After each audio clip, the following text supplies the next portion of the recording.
Hi everyone, my name is Leela and I'm the Business Development Manager at Everflow. Today we're going to explore the topic of women founders in tech, particularly relating to Everflow. I have the co-founders of the Lead Wolves joining me, Lauren and Ieva. I'll let the two of you briefly introduce yourselves and your different co-founding roles within the company. Yes, thank you so much for having us.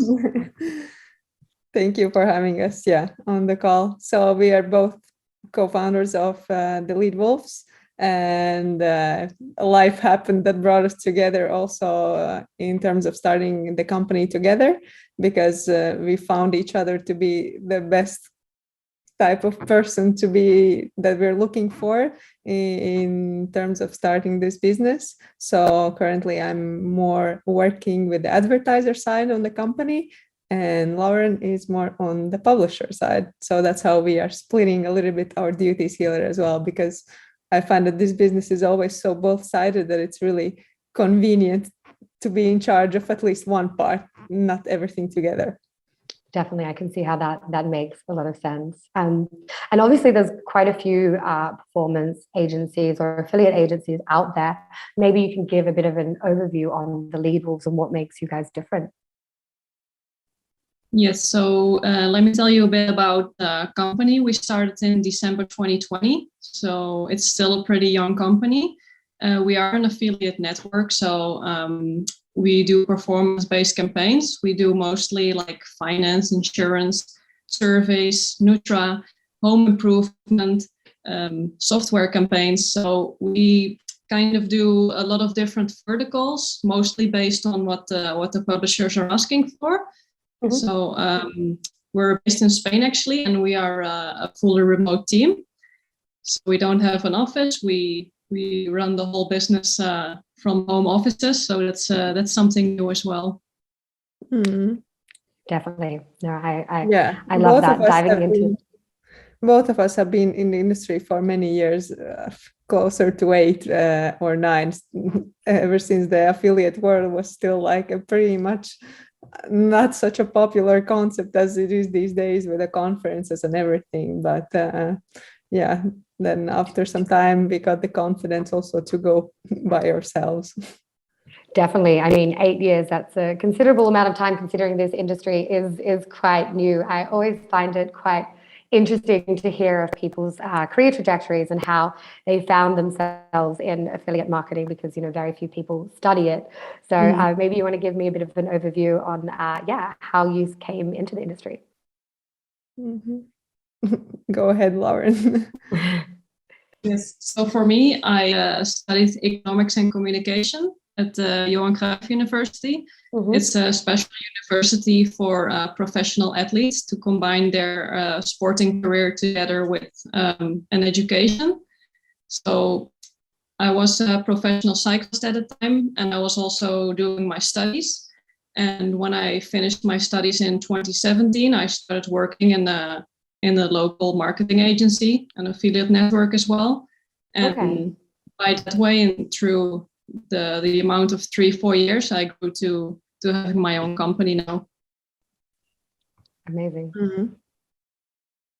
And myself, I've been kind of raised in the middle of online and also regular branding agencies, because my father was one of the first people in Eastern Europe who founded a regular branding agency in the year 90 when the Soviet Union finished.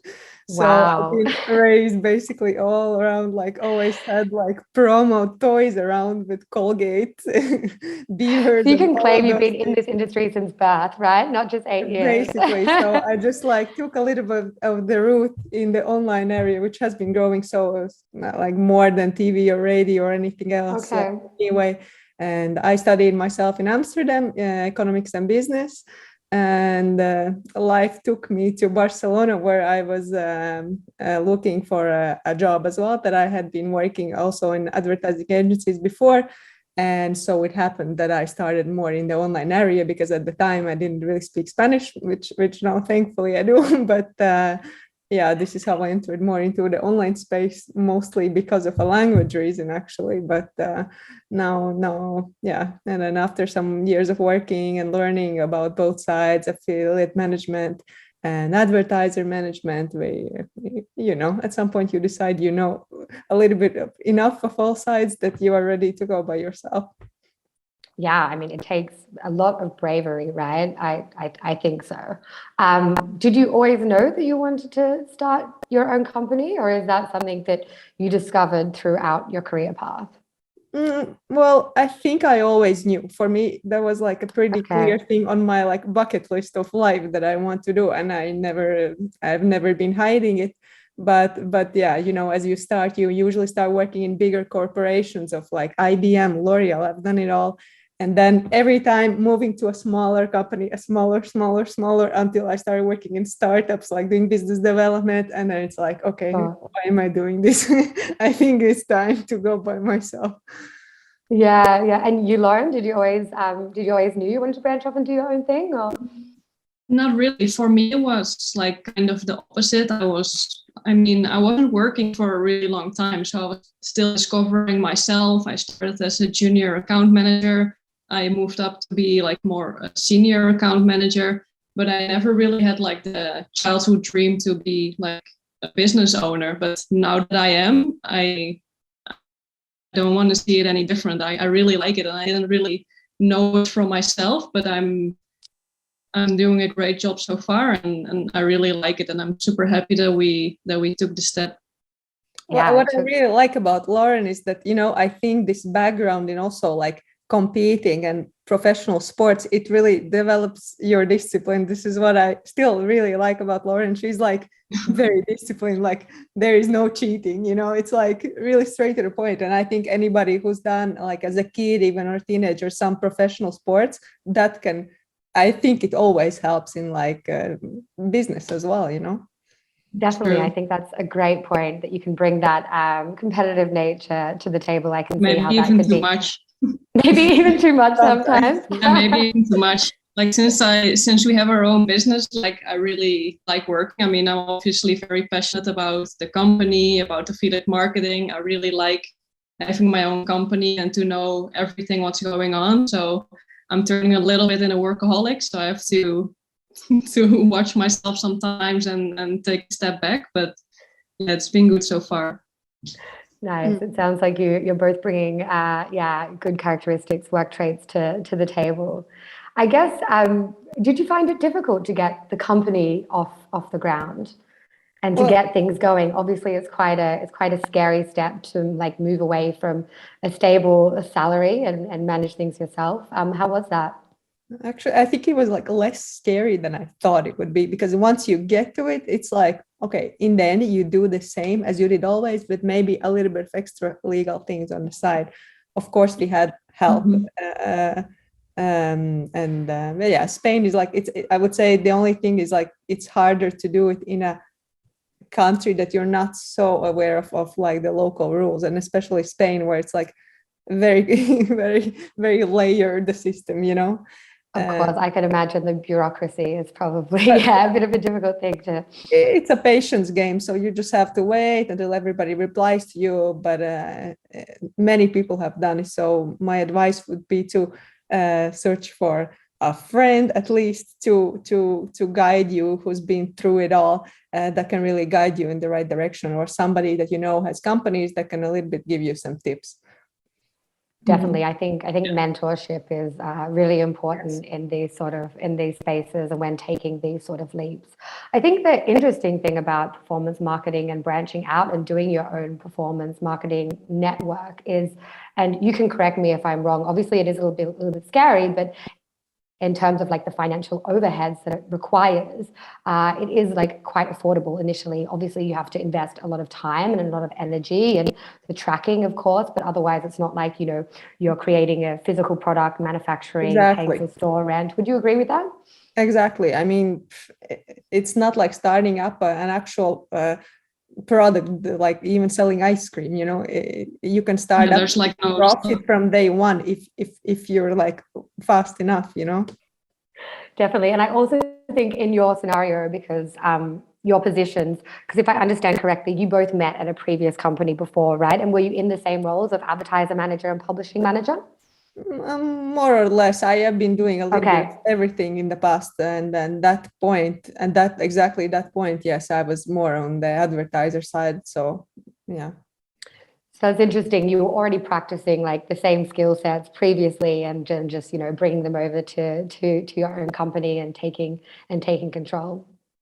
Yeah, I mean, it's like when you see somebody that you have a good match with in terms of work, and you feel like you're the only two people doing everything, well, it's kind of a sign as well. Definitely. I think it's also a big point of just having to believe in yourself and to be confident enough that you're skilled enough. Because I feel like most of the time people are scared to start some own business just because they think they are not skilled enough. But usually I think people actually are skilled enough already and they're waiting too long to start their own business. Yeah, I think many people are like literally brainwashed by their managers or bosses that they have to follow some kind of bonus schemes that are very low rated, that it makes no sense, it makes no sense. And you have to, if you want to make some money, you have to bring it to yourself, And I think especially when breaking into this specific vertical, there might be reservations as well. Like, do I have the background technical knowledge? Am I like technically capable? But I think a lot of these roles also have to do with, like relationships, building relationships, maintaining them, especially at conferences, right? You go to conferences, that's also where you find a lot of advertisers, publishers that are in the end, are going to generate revenue for you. So a big part of it as well is, outside of that whole tech space and tech knowledge. Would you agree? Yeah, I mean, that's exactly where I think women are a little bit naturally better at this. Like, we form relationships, maintain friendships, and the same goes with advertisers in many cases, many of them that you work with for a long time or publishers, they're more like your friends in the end, you talk about many other things, their birthdays, their parents' birthdays, what cars they drive, what kind of thing they're going to give their wives this Christmas. It's like a mutual relationship, sort of mostly online, but like, work related, I think that's definitely that's spot on. I mean, when you go to a conference, and most of the conversations that you remember, those conversations where you have that sort of human connection, right? And you build a bit of a relationship with someone. And I think that's something that women are very good at. So I would 100% agree there. And then I guess, how did you discover Everflow for your tracking, and when did you decide to use Everflow and implement it as the tracking technology? Well, when we decided to start our own business, of course, the first thing we had to arrange, which is basically the biggest thing to arrange, is a platform, because it's the base of the business. Our whole business is running on the platform. So it's a super important part of our business to pick. And I remember we were checking like different platforms and how to do it. And obviously, both of us, we don't really have a IT or technical background. So the platform was for me kind of the bottleneck to start our own business. And like the only thing I was kind of nervous about. But then, yeah, we had an intro call with someone of Everflow and explained us a bit how everything worked, all the things that we could do ourselves. Yeah, and then it turned out we could actually do everything ourselves, and we don't need any extra technical person inside the company. So then we decided to work with Everflow also for the support. Yeah, it actually reminds me of our conversation that we had in the last affiliate world. Like, it fascinates me, some companies that have this huge team of IT guys that do like post-back testing, post-back cutting. I'm like, we do it ourselves. It literally makes no sense. I never knew like we could do it. Like I always thought like uploading campaigns, doing post-back tests, doing the whole integration stuff. All the men in other companies would always make me feel like, it's super difficult. Pass it to me and I will do it. But we can just do it ourselves, and it's super easy. It's like you get to it and you realize, wait, is this all it is? Exactly. Is this what all the fuss has been about? And then you start asking, like, then why does it take a whole week to do it? I love it. Fantastic. But I think that's a really good point though. And this is something that I've heard a lot just in terms of feedback with Everflow, because the platform is very user friendly. It's very intuitive. You get training, you get onboarding. It's sort of like the tech side becomes secondary, right? And it really allows you to focus on creating relationships and nurturing relationships, which I think is, even more important, right? In terms of like maintaining your business. Yeah, definitely, definitely. It's very, very like user friendly is exactly the word. Like intuitive. You don't have to read manuals to understand how things work. Most of the things are very straightforward if you've had a little bit of experience with online tracking. For sure. And I'm curious, so when you branched out and you launched this performance marketing agency or network, obviously the industry is quite male dominated. How do you feel it was received when you're going around, you're approaching booths, you're mentioning that you're the co-founders? It's something that I myself haven't came across that much in this industry, so I'm curious. Super well received. Fantastic. That's great to hear. Yeah, like everyone was so encouraging and everyone was super happy, and they were like happy to work with us from the start to promote our business, and everything has been great from the start. And it's so unique to have two women in this industry start their own company. So everyone we spoke was right from the start like super proud of us, super happy. And it's still the same actually, because we've been to Affiliate World Barcelona last month, and still all the people you meet there, that you speak there, they all say the same, and they are super supportive.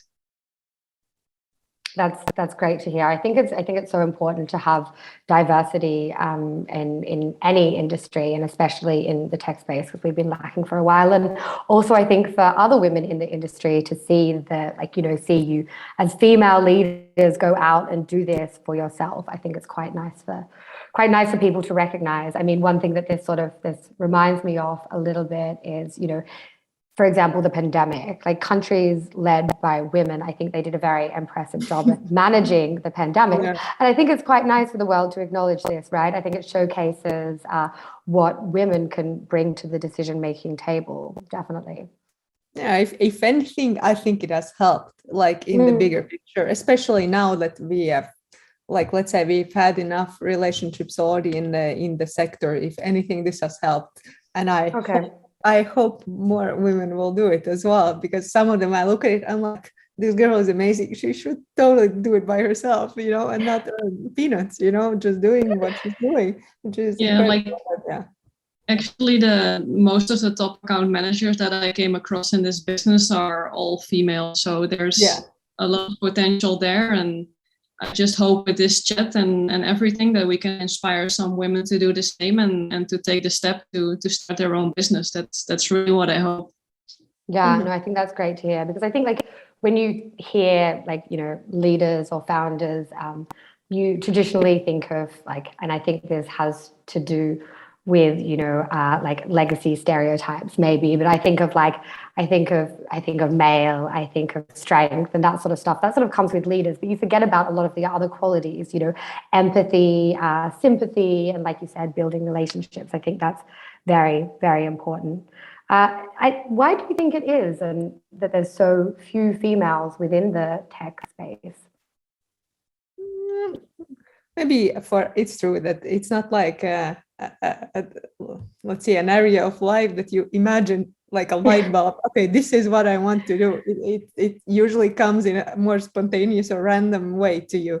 I think this is mostly the case, and because when you say tech, most people think like programming, but it's not it, because when you're more in sales and account management, it's more or less the same, except you deal with a different product, then it would be a lipstick, it's just different product that you're dealing with. The concept stays more or less the same. And you have to like it enough, you have to like being online, and I think all of it doesn't matter if it's tech or anything. It's just when it comes to going by yourself, it's just the fear that people are having, which most of the time it doesn't make any sense. Definitely, I would agree. I think it is a lot of it is around stereotypes, those legacy stereotypes that we associate with the world tech. And as you mentioned yourself, you know, a lot of it is about relationship building, which again, females are very good at.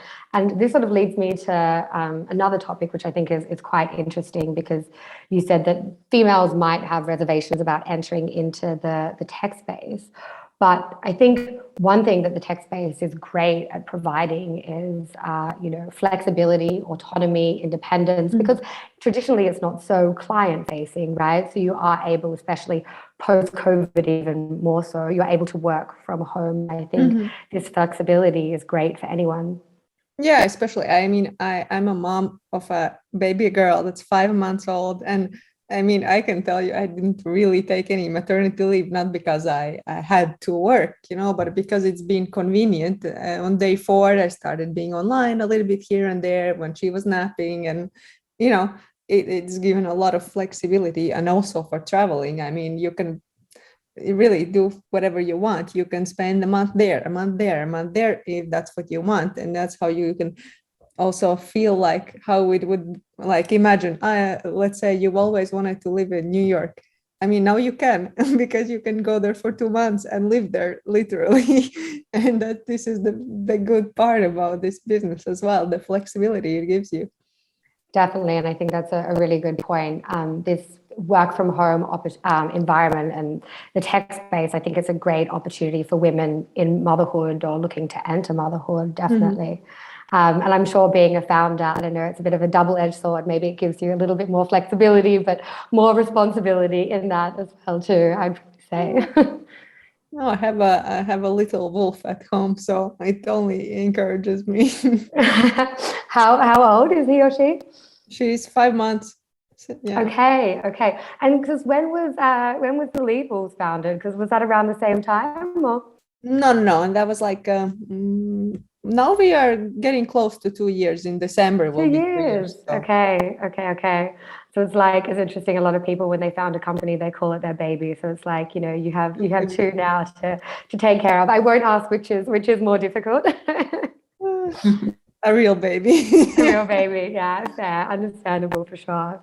And then I guess, like, what's quite interesting, for you mentioned it a little bit, but I'd like to hear it from both sides, Ieva and Lauren, for women wanting to break out. I mean, you said yourself that you recognize that there's women that have capabilities to do this, but maybe they just don't have the strength. If you could give some more advice on how they should go about it.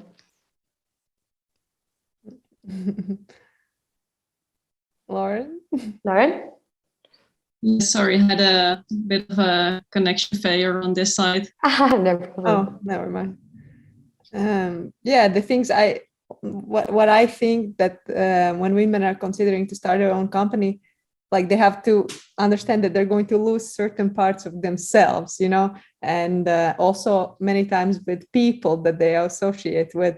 And it's not done on purpose, but when you take on such a task as like starting your company, then you're going to start acting in certain ways that are different, you know, the ways that will probably change you. And many people will probably also not like this new version of yourself, you know. And but you have to remember that you're just working towards like a bigger goal, and there are colossal tasks or people that you have to get rid of, and many people are also scared of getting rid of things. And I think that's what's holding them back as well, like staying in their circle, neighborhood. You have to like get out of the comfort zone to better yourself, you know, to make room for the new. Definitely. Like, the biggest thing is actually taking the step. Once you have taken the step, like, you've already grown so much as a person, and it really helps you in the beginning phase of building the company. Because once you have this strength, once you know you can do it, and once you have started, it's all gonna go by itself. And also, you don't really have to do it alone like we did.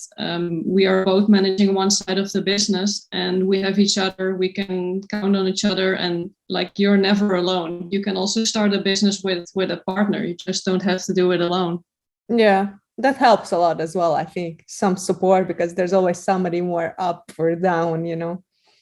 That's very fair. Sharing the responsibility and also having someone that you're comfortable with going through the same motions that you're going through and being able to, discuss the issues with them and have that level of relatability. I think that's really nice. But also with what you said, Lauren, as well too, just taking that leap. I think that's quite important. Not waiting for permission or a promotion and just taking things into your own hands. I think that's a great point. And then also, Ieva, what you said before as well too about mentorship. I think this is something that can be great because a lot of people they're missing that guidance. And I mean, when you sort of talk through the different steps and how you got it off the ground and you explain it in layman's terms, it's like, wow, actually this isn't rocket science and it's not so difficult. So having someone there to guide you and talk you through the steps, I think is also fantastic if you can find that mentorship. And also what fascinates me, a lot of people say that, okay, I'm scared because I'm scared to fail. What if it doesn't work out?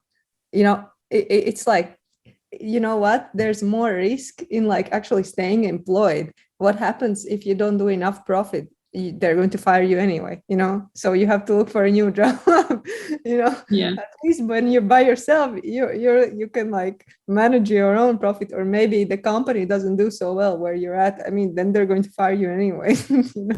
As an employee, you really depend on the employer at the job you work at the company, and you never know if they're gonna make it, if they're gonna go bankrupt, if they're gonna stop the business, if they're maybe gonna they fire just you. don't like you anymore. Yeah, it's like 1 million reasons why maybe somebody just decides to become a Buddha, and decides to close the company. I don't know. There can be many reasons. So it's actually less risk to be by yourself in that sense, Definitely. And then, the decisions that you make for the company, like you get to call the shots as well too, which I think is great as well too. You get to choose which advertisers you bring on, what opportunity maybe you pass up, and you can make those decisions for you, which is great as well. Yeah, exactly. How many times have you thought about like your management doing like or making decisions that to you make no sense? Now you never have to deal with it. That's like for example, you really depend on a company with everything. Like for example, just before we start our own company, you are related to the decisions of the company you work for as an employee. So if they're gonna decide to lower, for example, a bonus structure, it hits you directly.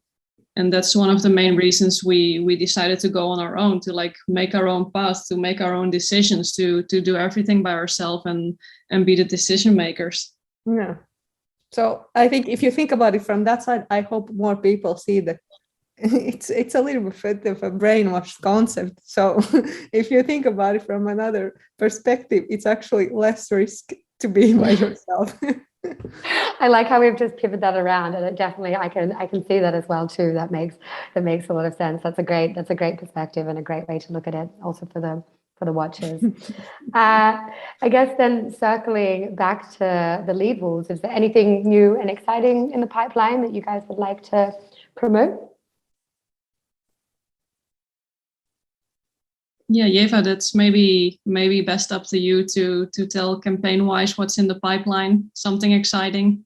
Yeah, so we have recently been pushing greatly on the finance area, like mortgage offers, loan offers, and similar financial types of special advertisers with good offers. And also we've been working on our own exclusive in-house offer for the UK that will be a loan offer, but I think in a couple of weeks we can tell a little bit more about that. So okay, nice, very exciting, especially the in-house offer. I think that can give you a unique edge in this industry for sure. And then if people are, if relevant watchers wanted to reach out and contact you, I don't know whether it's for, mentoring advice or whether it's for partnership affiliates, advertisers, what's the best way to reach you? Should they contact you through LinkedIn or? I mean, they can look us up on Skype. That's the fastest way to get the direct answer, or by email or LinkedIn as well. LinkedIn, I've been slacking in using LinkedIn lately, but any of the other more direct messaging platforms, that will be easier. Okay, perfect. Good to know. Well, it was such a pleasure speaking to you both. I think, we've pulled out some interesting insights there, and I hope this is valuable for the audience. And I appreciate both of your time. I know I've got a lot of value out of it. Thank you very much. Thank you so much. Thank you for having us, and I hope it's an inspiration for many women out there. Yes, that's what we want, right? Bye.